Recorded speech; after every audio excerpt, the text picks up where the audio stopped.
I renovated my parents' house for free. Then they gave it to my sister as a wedding gift. Yeah, I know. Sounds like the setup to a bad sitcom, except no laugh track and a whole lot of drywall dust. When people ask me how I lost a house I built with my own 2 hands, I usually tell them it started with a phone call from my mom. Tyler, sweetie, we need a favor. The old place is falling apart. The old place being my grandparents' house, my dad's childhood home. A 2-story fixer-upper in the suburbs, with avocado green shingles, warped floorboards, and enough black mold to qualify for an exorcism. Mom sounded like she was trying to sugarcoat a disaster. We'd really love for you to take a look. Maybe work your magic? Now, I'm a contractor by trade. I remodel homes for a living. I don't mind hard work. Actually, I kind of love it. There's something therapeutic about turning a crumbling mess into something solid and beautiful. So part of me was flattered. The other part? Skeptical. Why now? I asked. That place has been sinking since Clinton was in office. There was a pause, and then we were thinking, maybe it could be yours. Someday. That someday hung in the air like a carrot on a stick. See, my folks never had much money, but they did have that house, which sat empty after Grandpa passed. They didn't want to sell it, but they didn't want to fix it either. And suddenly, with my younger sister Lindsey getting engaged, the idea of passing it to their responsible son looked appealing. Now, let me give you the rundown on the family. My mom, Carol, is a soft-spoken peacekeeper, the type who'd rather walk barefoot on glass than have an uncomfortable conversation. My dad, Rick, is your classic retired mechanic, gruff, opinionated, and allergic to admitting he might be wrong. And Lindsey, 26, beautiful, and the self-declared family princess. She runs some kind of wellness and beauty page online, and once told me that drywall dust was toxic for the skin. She's never held a real job for more than a few months, but somehow always lands on her feet, and usually on someone else's dime. So yeah, that was the cast. I told them I'd consider it if we put something in writing. Nothing complicated. Just a simple agreement. If I fixed the place, the house would eventually be mine. I didn't even ask for payment. Of course, I didn't ask for money. I just asked for a piece of paper, in case things went sideways. Spoiler, they went upside down. They agreed. Dad even grunted something like approval, which in his language meant, I guess that's fair. Mom printed out a basic agreement template she found online. We both signed it, and so began the favor. I moved into the guest room, if you could call a mattress on concrete a guest room, and started working, nights, weekends, holidays. I tore out rotted beams, rewired half the house, and rebuilt the entire kitchen from studs. Every day, I came home coated in plaster and hope. Hope that I was building something of my own. That someday soon, this would be my foundation, literally. If only I knew what they were really planning. The first few weeks were brutal.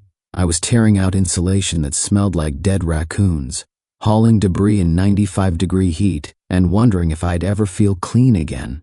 But I was also alive. There's something weirdly satisfying about watching destruction before creation. The house was stripped to its bones, and so was I. Every day I woke up with sore shoulders and a spine that sounded like popcorn. But I didn't complain. I had a vision. I moved into the old guest room on the first floor, if you could call it that. It had a broken window, a carpet that should have been burned, and one outlet that sparked when I plugged in my coffee maker. But it was mine. My temporary cave in the middle of my future kingdom. The kitchen was a war zone of exposed wires, hanging lights, and drywall scraps. I ate most of my meals standing over the sink, or sitting on an upside-down bucket. Dinner was usually a microwave burrito or fast food, unless Mom stopped by with leftovers and guilt. Tyler, honey, are you eating enough? You look pale. Mom, I'm covered in dust. Oh. Well, I brought meatloaf. Evenings were quieter. After hours of noise, I'd settle on the floor with my laptop, sketching floor plans, tweaking plumbing lines, or comparing tile samples. I spent more time with spreadsheets and blueprints than I did with actual people. Except Lindsey. She made it a habit to drop in every couple of weeks, usually unannounced. always in some pastel athleisure set that cost more than my entire bathroom budget. "Oh my God, it's like a haunted Home Depot in here," she whined the first time she visited. "Where's the Wi-Fi? I can't post in this dead zone." She tiptoed through the mess like she was dodging landmines, and then had the audacity to say, "You should do this for influencers. Like a rustic chic fixer-upper series. It'd go viral." "Yeah," I muttered, "I'll call it Why My Knees Hurt at 31. She laughed. I didn't. Watching her float around that space, it hit me just how different we'd always been. Flashback to childhood, she was the baby who screamed until she got the pink bowl. I was the kid who cleaned it up when she dropped it. She broke her toys, I fixed them. She cried. I apologized. It wasn't her fault, really. She was just born into the role of the adored one. And I was the backup plan. Still, I wasn't building this house with resentment. I was building it with hope, real hope. Every nail I hammered, I imagined my future kids running down that hallway. I guess I should have imagined Lindsey live streaming it instead.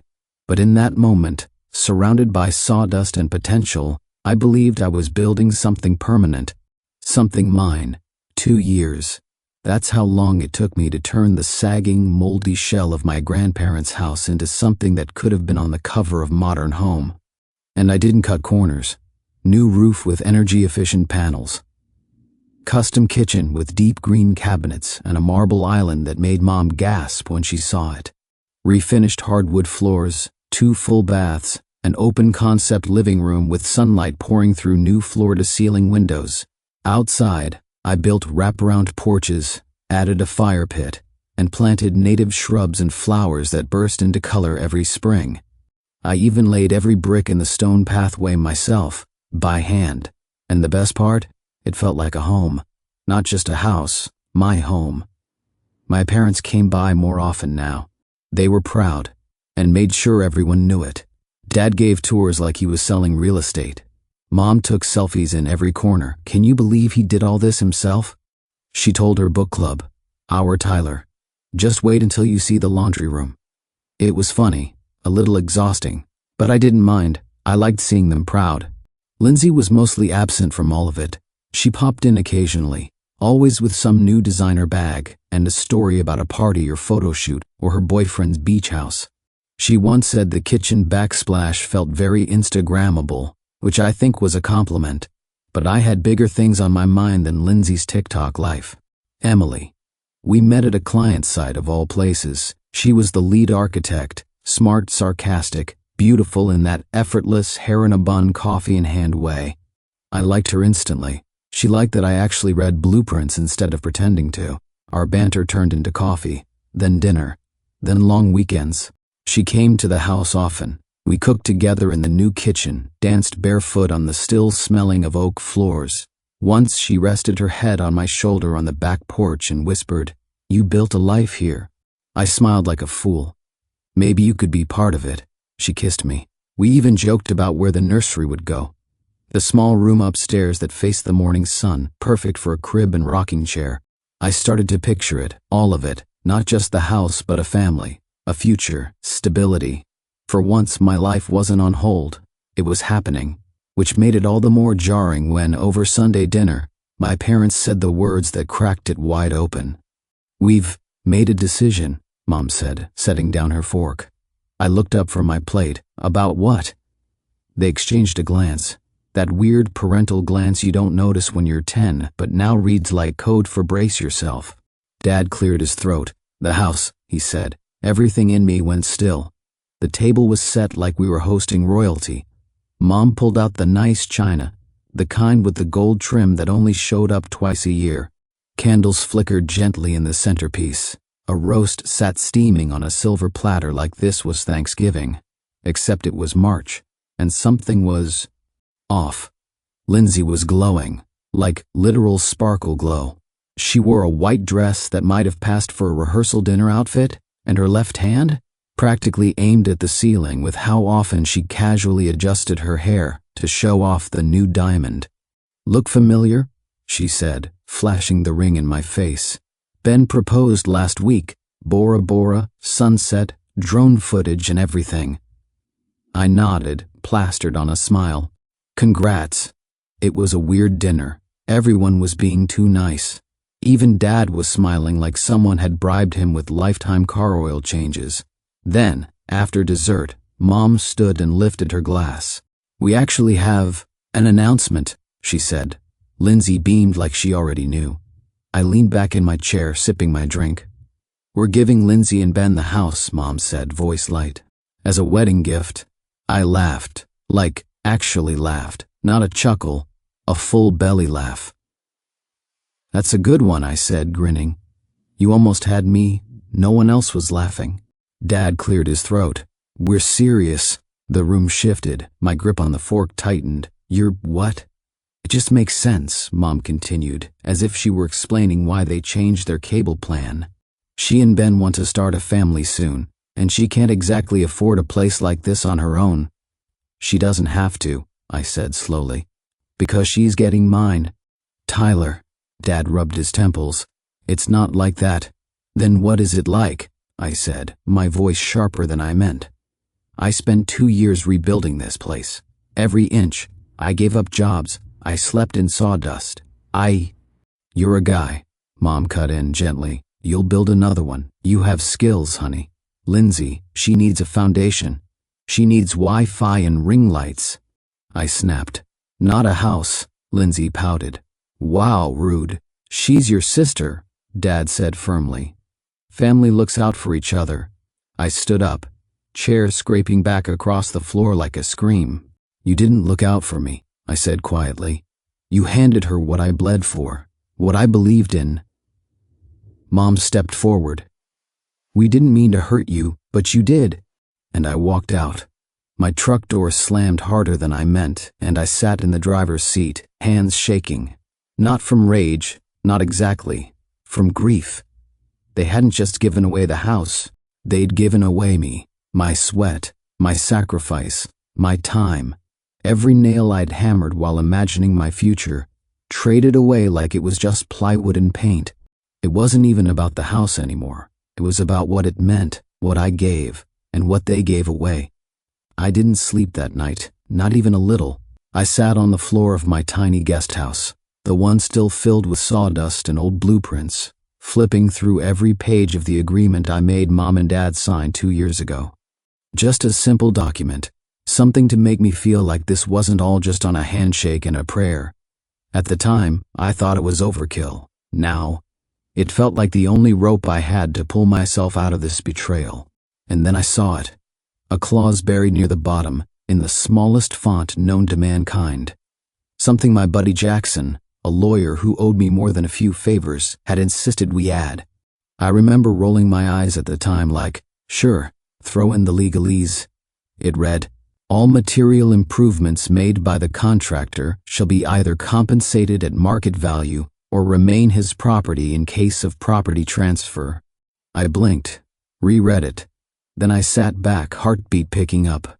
I called Jackson before the sun came up. He answered groggily, "Ty, it's Sunday. Tell me that clause means what I think it means." He was silent for a beat. Then, more awake, "Send me the file." 10 minutes later he called back, this time fully alert. "Holy hell," he said. "You might actually have them by the legal throat." "Explain." "Technically, you're the contractor. You provided labor and design, and you have proof, materials, receipts, timelines, even photos. The clause means if they transfer the property to someone else, like say their influencer daughter, then legally, they either owe you the market value of the improvements, or, if contested, those improvements aren't part of the transfer. Meaning Lindsey doesn't get the house unless she pays you. A lot." I exhaled. Not a laugh, not a sob, something colder. By Tuesday, Jackson had drafted the notice and sent it to my parents via certified mail. Real official, real undeniable. I didn't even have to speak to them, which honestly was the only reason I could stay calm. The letter stated that, due to the clause, all material improvements, structural, aesthetic, functional, were valued by an independent appraiser at approximately $183,000. That was the cost of the gift. If they wanted to hand it over to Lindsey, they were welcome to do so, as long as they paid me first. The call came Thursday. Dad's voice was taut. "You're really doing this?" "I already did. You're suing your own family." "No. I'm invoicing my clients," I said. "For 2 years of unpaid labor." Mom got on the line next. She was crying. "Tyler, honey, we didn't mean—" "Yeah, you did," I said, but not cruelly. "Just honestly. You just didn't think I'd push back." "Correction," screamed. I held the phone away from my ear as she unleashed a monologue of epic proportions, something about betrayal, jealousy, and how I was ruining her wedding content schedule. When she finally paused for air, I said, calmly, "You wanted the house? Great, just pay me for building it." Then I hung up. For the first time in weeks, I slept like a rock, not because I wanted revenge, because I finally remembered what I was worth. The knock on my guest house door came at 9 a.m. sharp. I didn't answer, mostly because I could hear the shouting already. Even through the double-pane windows I installed myself.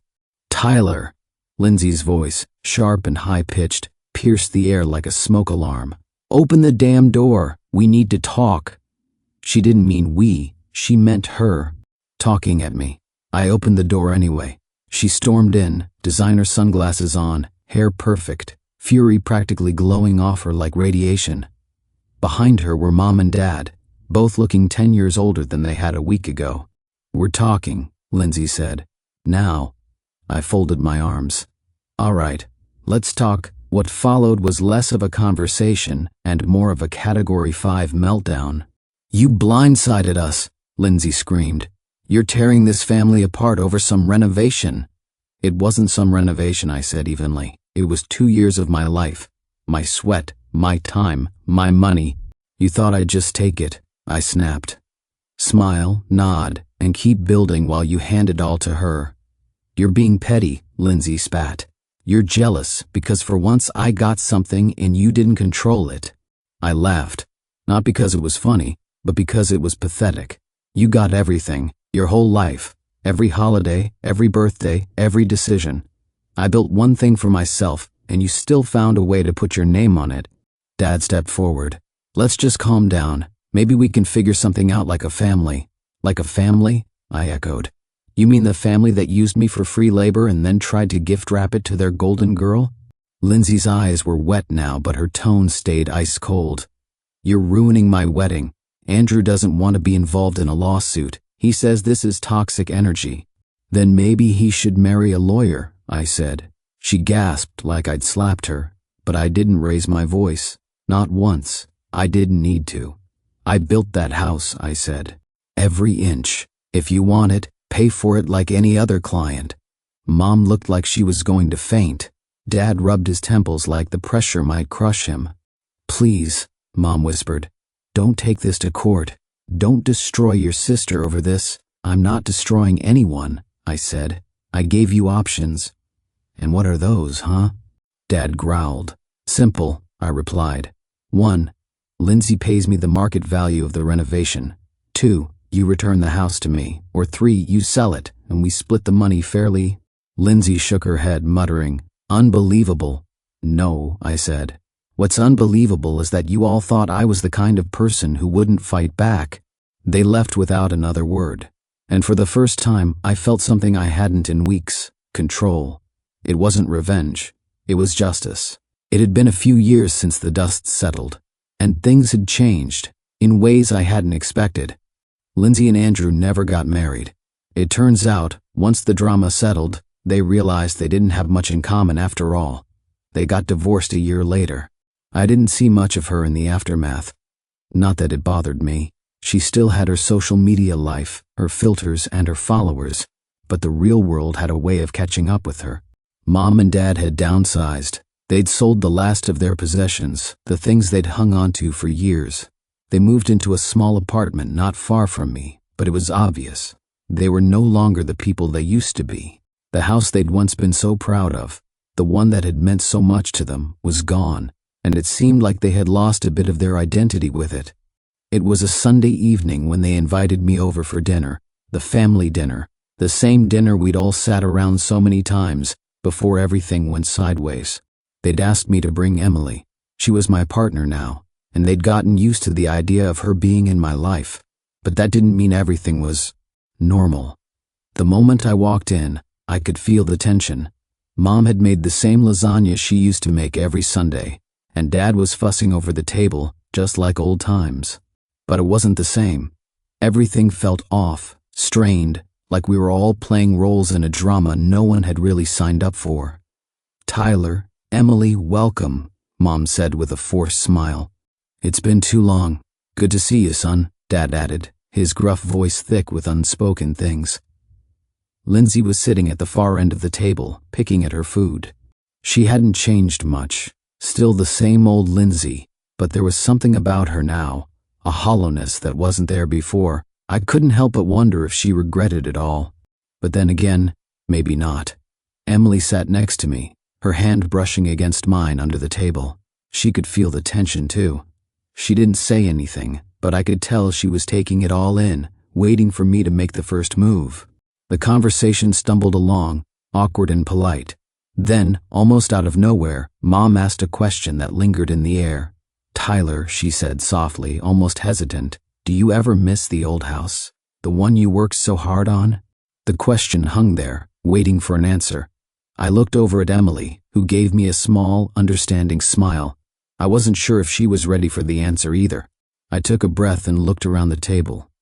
It felt like the kind of question you ask when you're trying to fix something that can't be fixed. A question that could have meant something once, but not anymore. "No," I said, my voice calm but firm. "I like this one better. I paid for it, and I paid attention to who deserves to be in it."